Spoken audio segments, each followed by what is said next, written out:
Mario Kart 8 Deluxe is the most sold Switch game with over 52 million copies sold. The iconic racing mode has been well known and much loved since Super Mario Kart came out 3 decades ago. Racing is not the only mode you can play in the Mario Kart series. While the battle mode is not as popular as racing, many players from around the world play battle mode online in Mario Kart 8 Deluxe. There are countless videos out there for beginners on how to play battle mode, but this video will give you tips on how to go above and beyond.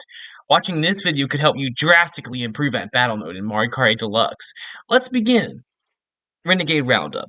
Now the reason I want to start with this mode is because based on research in my own personal poll, it is the most popular battle mode in the game. Everyone understands that the renegades must flee from the law to avoid being caught and open the cells to free their teammates, and on the other hand, the law must chase down the renegades and catch every one of them before the time runs out. But here's what people don't know. As a renegade, camping is the best strategy for most players. Find an area such as the upper deck of Luigi's Mansion or the far sides of Urchin Underpass, and make sure you bring a boosting item or a defending item with you and simply camp. I have gone little full 3 minute matches online without anybody interfering me. But remember, it is likely that somebody will figure out where you are hiding, so in that case, always have a plan in mind.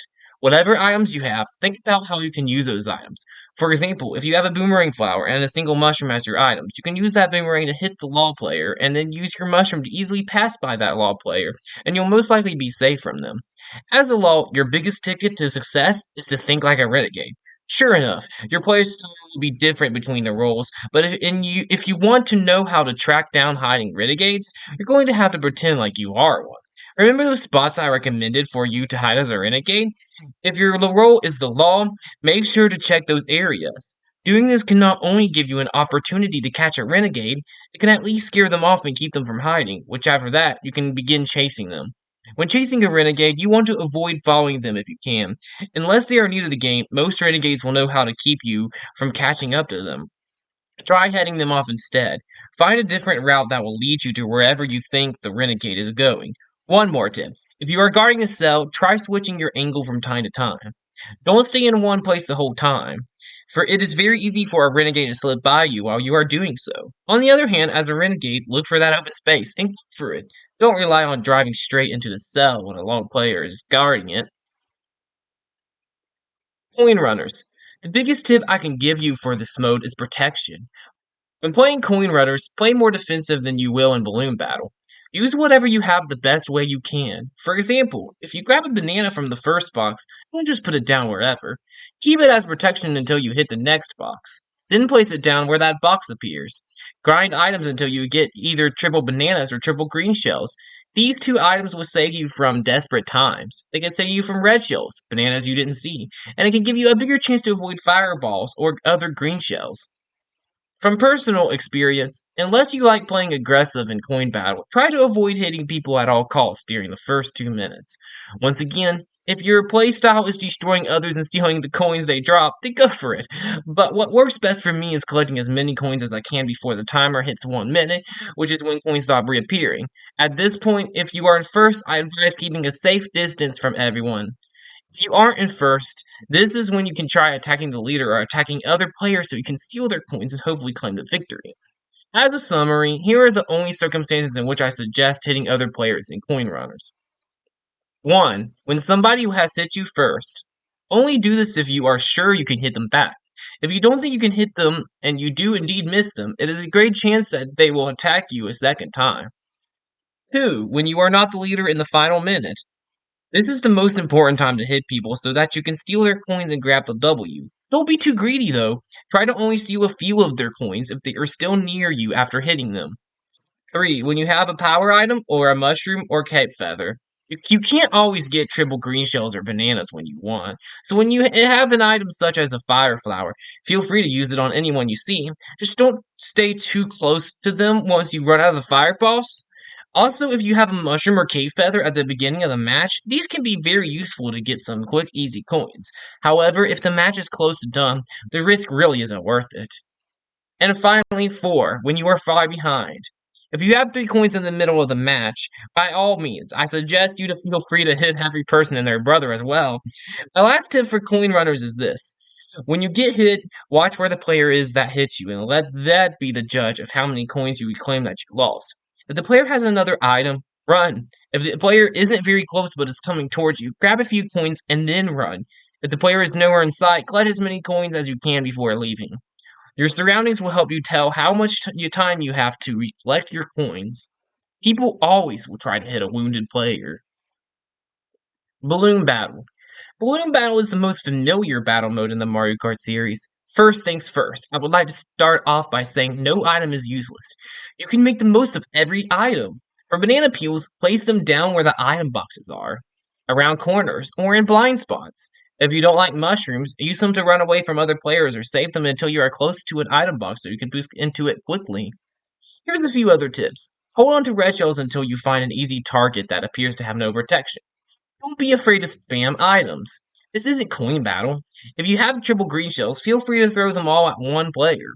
The remaining shells may even bounce and hit someone else. It is hard to avoid 2 or 3 shells in one.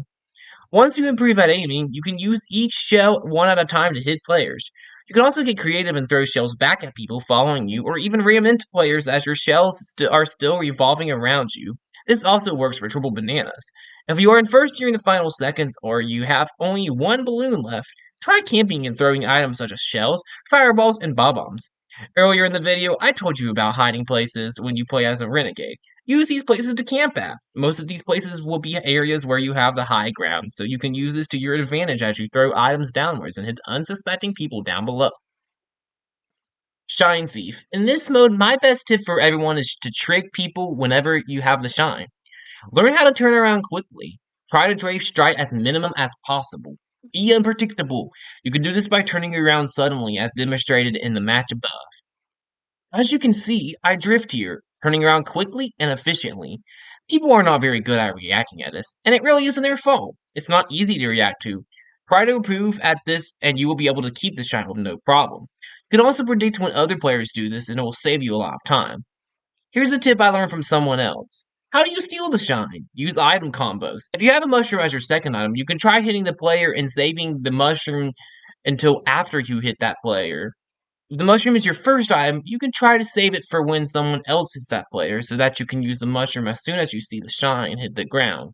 If you want to steal the shine with a mushroom by hitting a player, try boosting slightly ahead of where the player is. It is best to aim for the front of them so that you can ensure that lag doesn't ruin you. If someone else has a shine, the best way to hit them is similar to catching a renegade who is on the move. Head them off instead of following them.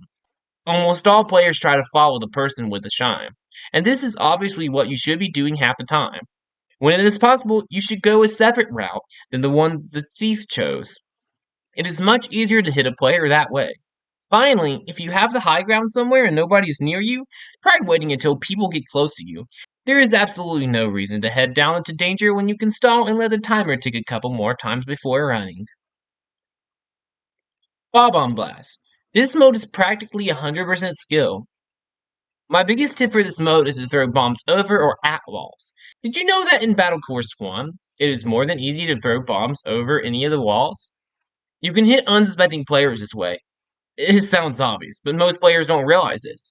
You can also throw bombs at walls, for example on Woohoo Town. This can help you reach distances you couldn't before, especially if both you and the other person are accelerating. Sometimes this happens if neither player wants to get hit. Some people will try to slow down so the person driving towards them won't even see them lurking. Try this yourself, and better yet, observe the map and know when other people are doing it. Similar to Balloon Battle, you can use the high ground to throw bob-ombs at other players at the end of the match when you don't want your last balloon to pop the most. Keep in mind that bombs can be thrown at both a short and a long distance. Try to predict how far you need to throw a bomb to hit somebody. One strategy a lot of players use no matter the skill level is to drive around in circles inside the palace of Dragon Palace or on the middle level of Luigi's Mansion. People are very often found in these areas as they are filled with item boxes. You can use these boxes so that you never run out of bombs to place behind you. Do this correctly, and it can earn you lots of points. Now that we are finished with each individual section, here are a few overall pointers. Always be aware of your surroundings. Are there items near you? Coins? Other players? Item boxes? Learn to use the map as much as possible. This will tell you where everyone is on the map and can really help in every mode. With this knowledge, you'll be able to hit people without them knowing you are coming. See renegades that are hiding and law that you couldn't see beforehand, and know where the shine and coins are at all times. Learn how to drift. I've seen many longtime players online who still cannot drift. Click on the link on the upper right. It's a video by Captain Astronaut which will teach you how to drift like a pro. Drifting will help you get places quicker, avoid people and items easier, and simply gives you an advantage in most situations. Which tip did you find interesting? Which helped you? Which tip did you agree or disagree most with? I would love to know. Leave your thoughts in the comments down below. Also, if you found this helpful at all, please give the video a thumbs up. Be sure to subscribe as well if you want to see fun Mario Kart 8 Deluxe clips, challenges, and more. Thanks for watching and have a wonderful day!